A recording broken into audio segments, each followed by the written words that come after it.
Hello everyone, कैसे हैं आप सब। मेरा नाम वैभव कौशिक है और आज हम लगा रहे हैं 90 नंबर का टेस्ट। अभी तक हमने 8 क्वेश्चन पेपर लगा लिए हैं और उम्मीद करता हूं कि वहां से आपने बहुत कुछ सीखा भी होगा।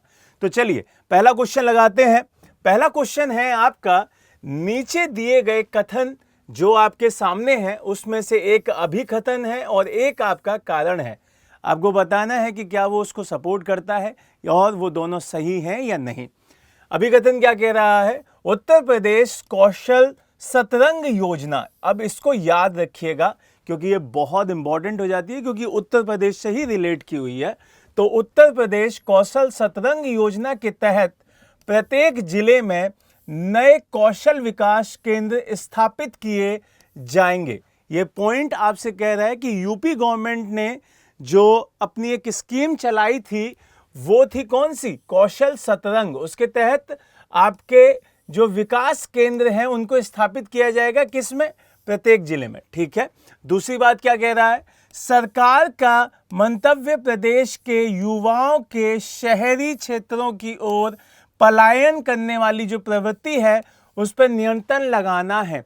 तो ये बिल्कुल सही बात है कि जो यूपी गवर्नमेंट है उन्होंने जितने भी युवा हैं जो अपने गांवों को छोड़कर, अपने कस्बों को शहर की ओर जा रहे थे, कस्बों को छोड़कर, उन्हीं के लिए ये स्कीम स्टार्ट की थी। तो ये तो पॉइंट बिल्कुल सही है और जो अभिकथन था वो भी सही है कि हर जिले में ये केंद्र स्थापित किए जाएंगे।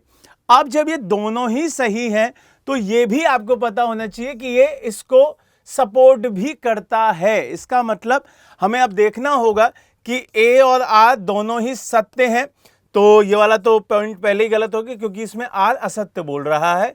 तो ए और आर दोनों ही सत्य हैं किंतु आर एक ही सही व्याख्या नहीं करता, तो ये भी गलत। ए और आर दोनों सत्य हैं तथा ए और आर सही हैं और व्याख्या भी सही करता है, बिल्कुल सही।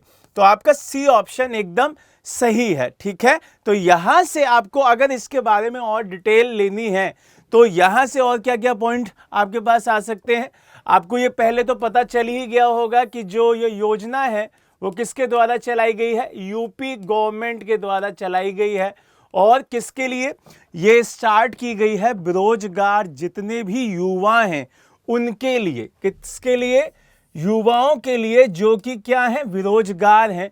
अब आपको थोड़ा सा ध्यान देना होगा कि ये किन सेक्टर्स में चलाई गई है, तो ये चीज भी आपको ध्यान रखनी होगी। जैसे फैशन डिजाइनिंग में, इलेक्ट्रॉनिक्स के डिपार्टमेंट में, कंप्यूटर की नॉलेज देने में, इन सब सेक्टर्स में इसको आगे बढ़ाया गया है। ये केंद्र इन चीजों को सिखाया करेंगे। क्लियर है ये बात? दूसरी चीज, यहां पे अगर एज की बात की जाए, क्योंकि यहां पे एज नहीं लिखी हुई है, तो मैं एज भी बता दूं आपको कि ये जो एज है वो कौन सी होगी। वो इसकी एज होगी 14 से 35 साल की एज। ठीक है। तो 14 से 35 साल के लोग जो भी हैं, जो भी युवा हैं, चाहे उसमें फीमेल्स हों चाहे उसमें मेल हों, वो इसमें आएंगे। और ये बहुत इंपॉर्टेंट है। और ये कब स्टार्ट की गई थी? तो ये यूपी बजट नंबर 2024-25 में स्टार्ट की गई थी। तो ये आपको ध्यान रखना है। क्लियर? और इसका सबसे बड़ा जो मोटिव है, जो एम है, वो क्या है? वो है कि जो यहां पर युवा हैं, जो यहां पे युवा हैं, उनका शहरी क्षेत्रों की ओर जो पलायन है वो रुक सके, वो उधर पलायन ना करें। क्लियर है ये बात? तो इसका मतलब हमारा ऑप्शन नंबर सी एकदम सही था कि भाई बोथ आर करेक्ट और वो उसको फुलफिल भी करता है। चलिए अब चलते हैं अपने दूसरे क्वेश्चन पे। दूसरा क्वेश्चन क्या कह रहा है भाई? प्रभावी राजस्व घाटे के संदर्भ में निम्नलिखित कथनों पर विचार करें और सही उत्तर का चुनाव करें। अब क्या बोल रहा है इसमें आपको एक टर्म ध्यान रखनी होगी, प्रभावी राजस्व घाटा, जिसको इंग्लिश में कहते हैं इफेक्टिव रेवेन्यू डेफिसिट। क्लियर है? तो ये टर्म जरूर याद रखिएगा। अब इसमें क्या बोल रहा है? इसमें बोल रहा है कि यह केंद्र के द्वारा राज्य सरकारों को दिया जाने वाला अनुदान है। ठीक है, एकदम सही है। दूसरा, इससे नवीन परिसंपत्तियों का सृजन होता है, तो ये भी बिल्कुल सही है कि भाई जो आपकी नई परिसंपत्तियां हैं वो किसके द्वारा जनरेट हो सकती हैं, आपके प्रभावी राजस्व घाटे के तहत वो जनरेट हो सकती हैं। दूसरा, ये वो अनुदान होता है, ये वो ग्रांट होता है जो कि सेंट्रल गवर्नमेंट आपके जो स्टेट गवर्नमेंट्स होती हैं उनको देती है। तो दोनों ही सही है, तो इसका मतलब सी ऑप्शन इसका सही होगा। अगर इसकी और डेप्थ में जाएं तो आपको पता चलेगा कि यहां पे प्रभावी लिख लेना भाई। प्रभावी राजस्व घाटे को ERD शॉर्ट में बोल सकते हैं। क्यों? क्योंकि इंग्लिश में क्या बोलते हैं, इफेक्टिव रेवेन्यू डेफिसिट। क्लियर? तो यहां पे ERD लिख दिया है मैंने। तो ये क्या होती है, इसे समझ लो। ये होती है जिसमें आपके जो संघीय बजट होता है उसमें ये यूज की गई थी। कब? आपके 2011-12 में इसे पहली बार यूज किया गया था। अब इसमें क्या होता है कि परंपरागत रूप से जो राजस्व घाटा होता है, जिसे हम क्या कहते हैं, रेवेन्यू डेफिसिट कहते हैं, उसे सरकार की राजस्व प्राप्ति और व्यय के बीच में ऋणात्मक अंतर होता है वो। ठीक है, अब ये चीज आपको ध्यान रखनी होगी कि इस घाटे में जो केंद्र सरकार के व्यय भी शामिल किए जाते हैं। किसके? केंद्र सरकार के। अगर मोटा मोटा आपको समझाऊं तो आपको ये चीज समझनी होगी कि जो भी इस तरीके के घाटे होते हैं वो क्या होते हैं। अगर मोटा मोटा आप समझें तो आपको समझना होगा कि जो आपकी सरकार के व्यय हैं, जो खर्चे हैं, उसका वह हिस्सा जो उधार को छोड़कर उसकी आय से पूरा नहीं होता, वो क्या कहलाता है? वो कहलाता है आपका प्रभावी राजस्व घाटा। क्लियर है ये बात? तो यहां पर आपका सी ऑप्शन एकदम सही था। ये चीज आपको समझनी होगी। चलिए अब यहां से आगे बढ़ते हैं, अगले क्वेश्चन को देखते हैं। अगला क्वेश्चन क्या कह रहा है, निम्नलिखित में से कौन सरकार की पूंजीगत प्राप्तियों में शामिल है? आपको यहां पे इन चारों में से ये बताना है कि इनमें से कौन कौन सी आपकी जो पूंजीगत प्राप्तियां होती हैं, जो आपकी कैपिटल रिसिप्ट्स होती हैं, किसकी? गवर्नमेंट की, वो कौन कौन सी हैं। आपका पहला ऑप्शन केवल 1 और 2, फिर आपका 3 और 4, 1 2 4, 1 2 4 को छोड़ दो तो 2 3 4। ये आपको समझना होगा कि कौन कौन सी यहां पे आपकी क्या होती हैं, कैपिटल रिसिप्ट्स होती हैं। चलिए अब यहां पे थोड़ा सा मोटा मोटा समझ लो। अगर यहां आप पूंजीगत प्राप्तियों की बात करें तो यहां पे कुछ मोटी मोटी चीजें आपके सामने आएंगी, जैसे ऋण। ये बहुत इंपॉर्टेंट शब्द है, इसको जरूर याद रखिएगा। अब मैं कुछ शब्द बता देता हूं, है ना। ऋण उधार लिखो, विनिवेश लिखिए,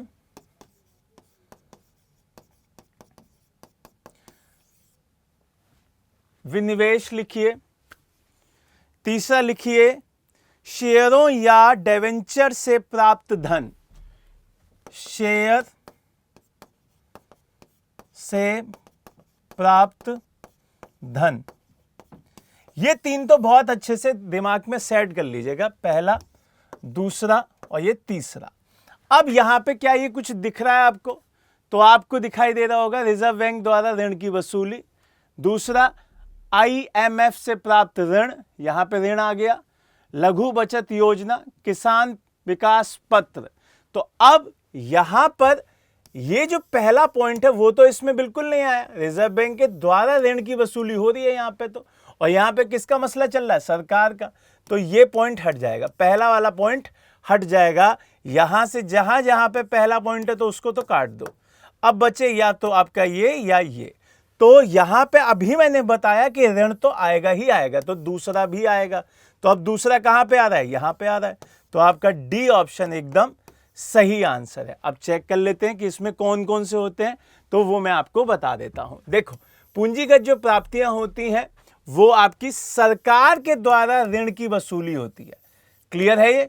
तो यहां पे क्या लिखा हुआ था? यहां पे लिखा हुआ था RBI के द्वारा, रिजर्व बैंक के द्वारा। तो नहीं, रिजर्व बैंक नहीं होना चाहिए, वहां पे सरकार के द्वारा होनी चाहिए। तो ऋण जहां पे आपका मसला सरकार से जुड़ता हो, ये आपको ध्यान रखना है। दूसरा, सरकार के द्वारा रिजर्व बैंक, अन्य भारतीय बैंक और वित्तीय संस्थानों से लिया गया ऋण। क्लियर है ये बात, सरकार ले रही है इसमें। दूसरा, सरकार के द्वारा वर्ल्ड बैंक, IMF, विदेशी बैंक, दूसरे देश के सरकार की बैंक और विदेशी वित्त संस्थानों से लिया गया ऋण। तो ये ऋण बहुत इंपॉर्टेंट है। अब ये ऋण जो कि सरकार के द्वारा लिया जा रहा है, गवर्नमेंट अगर ले रही है तब, ना कि आपकी कोई बैंक नहीं ले रही, इसमें गवर्नमेंट ले रही है। क्लियर है। दूसरा, भविष्य निधि, जो फ्यूचर के लिए निधि है, लघु बचत योजना, इंदिरा विकास पत्र और किसान विकास पत्र। तो इन चारों को भी याद रखिएगा। और यहां पे आपके जो ऋण वाला कॉन्सेप्ट है उसको आप समझ गए होंगे, तो उसको भी याद रखिएगा। चलिए अगले क्वेश्चन पे चलते हैं। अगला क्वेश्चन आपका चौथा क्वेश्चन है। क्वेश्चन क्या कह रहा है उसको बहुत अच्छे से समझिएगा। अभिकथन दे रखा है, घाटे का जो वित्त पोषण बजट होता है उसे घाटे के लिए की गई एक वित्त प्रबंधन की प्रक्रिया है। क्लियर है ये बात। दूसरा, कारण क्या बोल रहा है भाई, सरकार को पहले से ये पता होता है कि उसका कुल व्यय कुल प्राप्तियों से अधिक होगा। तो ठीक है, अब इस पूरे सेगमेंट को समझ लेते हैं कि ये कहना क्या चाह रहा है। इन्होंने कहा कि भाई सरकार को पहले से पता होता है कि जो उसकी प्राप्तियां होने वाली हैं वो क्या है और जो उसका व्यय होने वाला है वो क्या है। तो बिल्कुल सही बात है, तो ये तो बिल्कुल सही हो गया। दूसरा, घाटे का जो वित्त पोषण बजट होता है, मतलब जो deficit financing is a process of financial management undertaken to meet budget deficit। तो इन्होंने ये बोला कि भाई घाटे का जो वित्त पोषण बजट है वो घाटे के लिए की गई एक क्या है, एक मैनेजमेंट का प्रोसेस है। तो ये भी बिल्कुल सही बात है। और ये कैसे फुलफिल कर रहा है, क्योंकि सरकार को ये पहले से पता है कि हमारा क्या खर्चा होने वाला है और हमारी क्या इनकम होने वाली है, इसीलिए तो प्लान कर रही है। तो इसीलिए ये इसको क्या करता है, एकदम सही साबित करता है। तो यहाँ पे दोनों सही हैं और आपका जो आर है वो ए को फुलफिल भी कर रहा है। तो सी ऑप्शन में आ रहा होगा, तो सी ऑप्शन इसका सही आंसर। अब देखते हैं कि क्या कह रहा है आंसर। बिल्कुल सी आंसर कह रहा है कि भाई जो घाटे का वित्त पोषण होता है वो सरकार के द्वारा बजट घाटे के लिए की गई एक क्या है, एक फाइनेंशियल मैनेजमेंट है। क्या है, एक फाइनेंस के लिए मैनेजमेंट किया गया वो होता है। तो ये चीज आपको ध्यान रखनी है। अब एक चीज और समझ लो, इसका पहली बार जो यूज किया गया था वो यूएसए के द्वारा किया गया था। किसके द्वारा, यूएसए के द्वारा किया गया था 1930 में। Got it. तो ये चीज आपको ध्यान रखनी है। चलिए अगले क्वेश्चन पे चलते हैं। अगला क्वेश्चन क्या बोल रहा है, ये बहुत इंपॉर्टेंट क्वेश्चन है।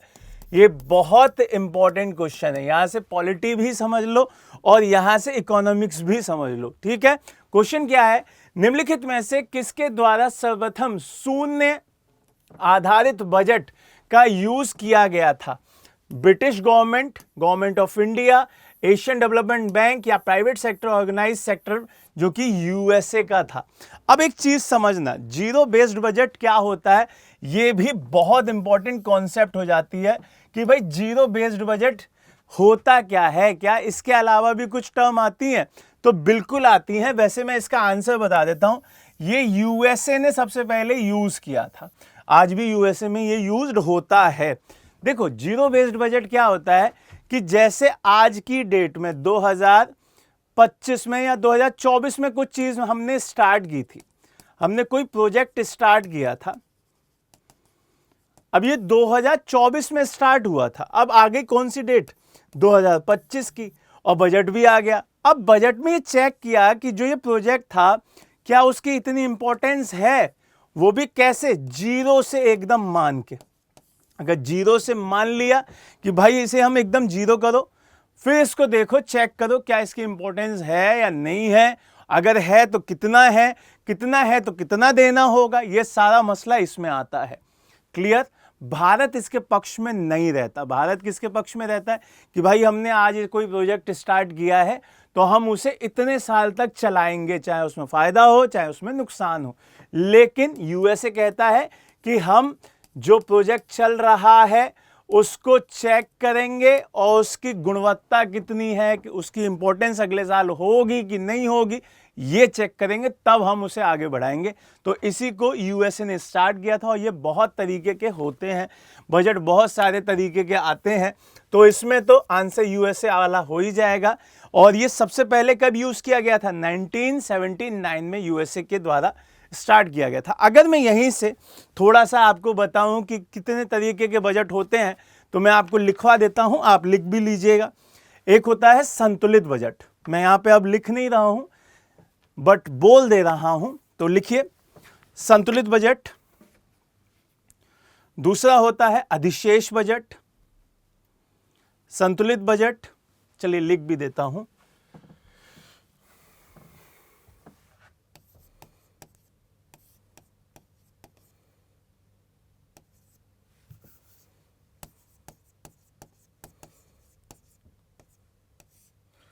संतुलित बजट। दूसरा लिखिए अधिशेष बजट।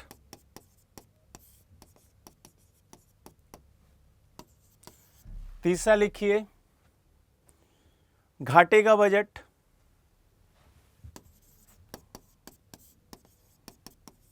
एक लिखिए शून्य बजट, जो कि अभी हमने पढ़ा, शून्य बजट। पांचवा लिखिए परिचालन बजट। पांचवा लिखिए परिचालन बजट। छठा लिखिए पूंजी बजट। पूंजी बजट, पूंजी बजट। सातवां लिखिए उत्पाद बजट। उत्पाद बजट। आठवां लिखिए लैंगिक बजट, इसी को लैंगिक बजट भी बोलते हैं। नवा लिखिए परिवर्तनीय बजट।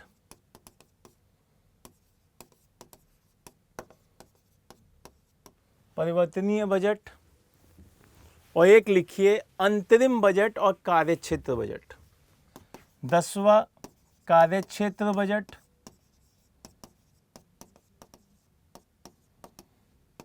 और 11वां अंतरिम बजट। जो चुनाव से पहले हो जाता है वो तो यही होता है। लैंगिक का मतलब होता है जो किसी लिंग विशेष के लिए दिया जाता है, समझ रहे हैं? पूंजी बजट और परिचालन बजट ये भी बहुत इंपॉर्टेंट होते हैं। समझ लो क्या होता है।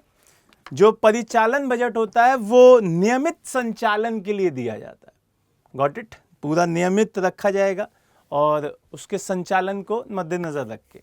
अब पूंजी बजट क्या होता है? एक लंबे समय के लिए दिया जाना, ठीक है। तो ये चीजें आपको समझनी होंगी।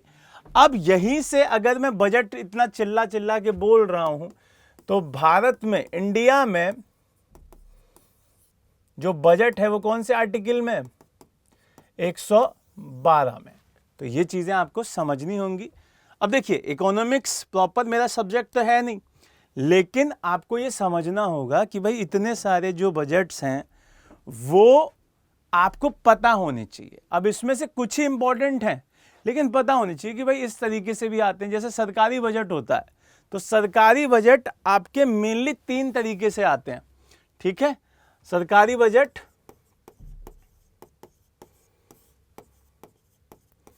कितने तरीके के? 3।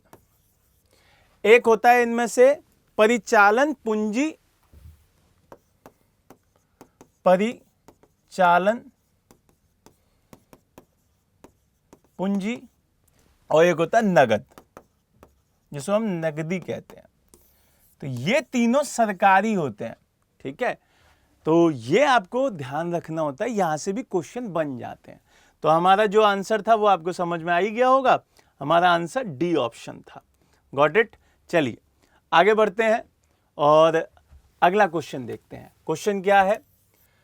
आउटकम एवं परफॉर्मेंस बजट के संदर्भ में निम्नलिखित कथनों में कौन सा एक सही नहीं है? ध्यान देना, यहां पे नहीं है, ये बोल रहा है कि कौन सा स्टेटमेंट सही नहीं है। किसी एक परफॉर्मेंस बजट में कई आउटकम बजट होते हैं, ठीक है। आउटकम बजट को विभिन्न मंत्रालयों के द्वारा निर्मित किया जाता है। अच्छा, परफॉर्मेंस बजट को वित्त मंत्रालय के द्वारा निर्मित किया जाता है। ओके, परफॉर्मेंस बजट एक विशिष्ट स्तर की प्रक्रिया है या व्यस्त जो स्तर की प्रक्रिया है। अच्छा, ठीक है। अब क्या बोल रहा है? Performance budgeting is a micro level process. यहां पे अगर आपने कभी आउटकम एंड परफॉर्मेंस बजट के संदर्भ में कभी कुछ पढ़ा होगा, कुछ भी मसला देखा होगा, तो आपको क्या समझ में आया होगा कि ये जो माइक्रो बोल रहा है, ये जो माइक्रो बोल रहा है कि भाई व्यष्टि स्तर की ये प्रक्रिया है, तो इसको अगर छोड़ दें तो बाकी सारे आपको पता होंगे कि हाँ भाई हमने ये तो पढ़ा है कि इसमें ये चीजें होती हैं। तो बिल्कुल अगर आपने पढ़ा है तो ये तीनों चीजें सही हैं। ये जो आपका मसला है ये आपका गलत है। क्लियर? तो डी ऑप्शन इसका एकदम सही आंसर होगा कि भाई जो आपका माइक्रो बोल रहा है तो माइक्रो की जगह यहां क्या होता है? मैक्रो होता है, मैक्रो। ठीक है, तो ये चीज आपको समझनी होगी कि ये व्यष्टि की जगह समष्टि स्तर होता है। Got it? बाकी सारी चीजें वहां पे एकदम सही थी। और यहां से चलते हैं अब 7वें क्वेश्चन पे। ये भी आपका पॉलिटी में भी आता है और आपके इकोनॉमिक्स में भी आता है। अब ये क्या है ये समझ लो। ये है एक कटौती होती है ना, जब बजट के ऊपर कटौती होती है, जब संसद की प्रक्रियाएं चल रही होती हैं, संसद में बात रखी जाती है, बजट रखा जाता है, तो ये सब वहां पे आता है। तो इसे समझते हैं। निम्नलिखित में से किस प्रकार की बजटीय कटौती के लिए 1 रुपये का प्रस्ताव प्रस्तुत किया जाता है? जैसे आपने सुना भी होगा कि 1 ही रुपया काट दो, इतना बजट आया है इसमें से 1 रुपया काट दो। तो इसका मतलब ये हंसी उड़ाने वाली बात हुई है ना। 1 ही रुपया कम कर दो, कुछ कहते हैं 100 रुपये कम कर दो, कुछ कहते हैं कि अच्छा ठीक है इतना आया है, इसमें से देखो सलाह करते हैं, इसमें से इतना अमाउंट कम कर दो। तो ये मसला भी होता है और इस तरीके के क्वेश्चन भी आपके आते हैं, बहुत बार पूछे जाते हैं। तो इसमें जो 1 रुपये वाली कॉन्सेप्ट है ये पूछी गई है कि भाई 1 रुपीज कट कर दीजिए। तो ये क्या कहलाती है? ये कहलाती है आपकी रिजेक्शन ऑफ पॉलिसी कट। कौन सी होती है भाई? Policy cut. तो इसी को हम कहते हैं नीतिगत जो कटौती होती है वो। तो जब कभी भी 1 रुपये की बात की जाए तो उसे हम क्या कहते हैं? नीतिगत कहते हैं। अब आपको ये चारों समझ में तो आ ही गए होंगे क्या मसला है। अब इन चारों को भी समझा देता हूं। आंसर तो सी है, लेकिन इन चारों को भी समझ लो क्या कहना चाह रहा है। नीतिगत कटौती में तो आपके 1 रुपये का मसला होता है कि 1 ही रुपया काट दो, लेकिन काटो तो जल्दी। तो ये हंसी उड़ाने वाली बात हुई ना सरकार के बजट की। तो पहला मसला तो ये। दूसरा, प्रतीकात्मक। प्रतीकात्मक मतलब 100 रुपये काट दो। आपने 1000 दिया है तो इसमें से प्लीज 100 रुपये काट दो। तो ये भी हंसी उड़ाने वाली ही बात होती है।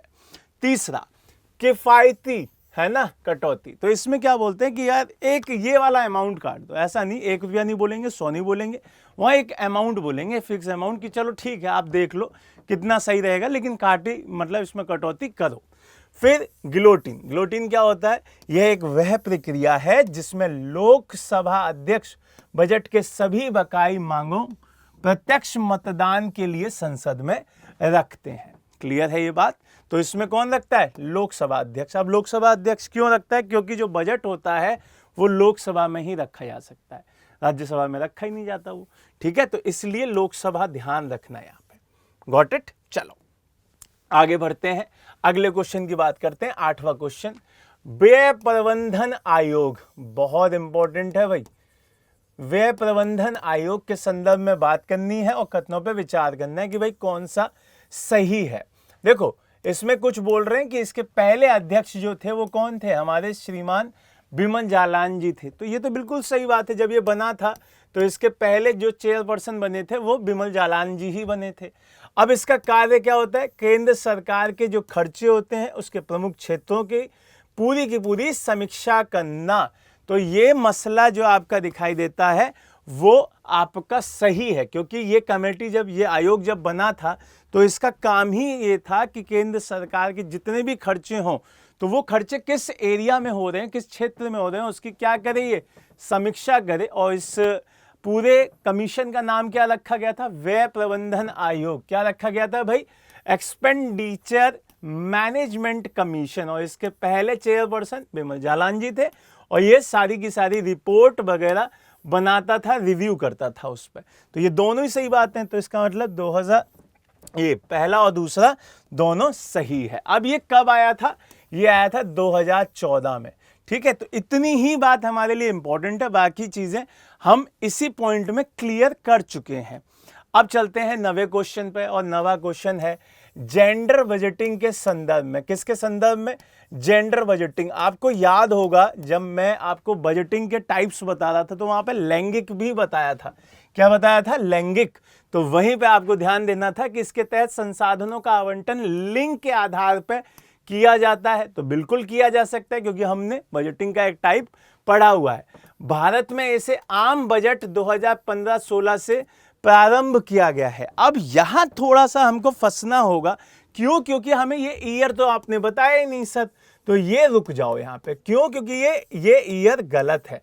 ये 2006-07 में ही स्टार्ट हो गया था। ये तो बहुत बाद की बात है। तो पहला सही है केवल, तो केवल एक सही है। तो इसका मतलब सी ऑप्शन। अब चेक कर लेते क्या हमने सही बताया? बिल्कुल सही बताया कि 2006-07 में ये जो जेंडर बजटिंग आई थी वो उस ईयर आई थी। ठीक है, तो ये मैं पहले ही बता चुका हूं। ये देखो यहां पे सारे के सारे बजट में लिखवा चुका हूं कि संतुलित बजट, अधिशेष बजट, घाटे का, शून्य, परिचालन, पूंजी, उत्पाद, लैंगिक, परिवर्तनीय, कार्य क्षेत्र, अंतरिम, ये सब बता चुका हूं।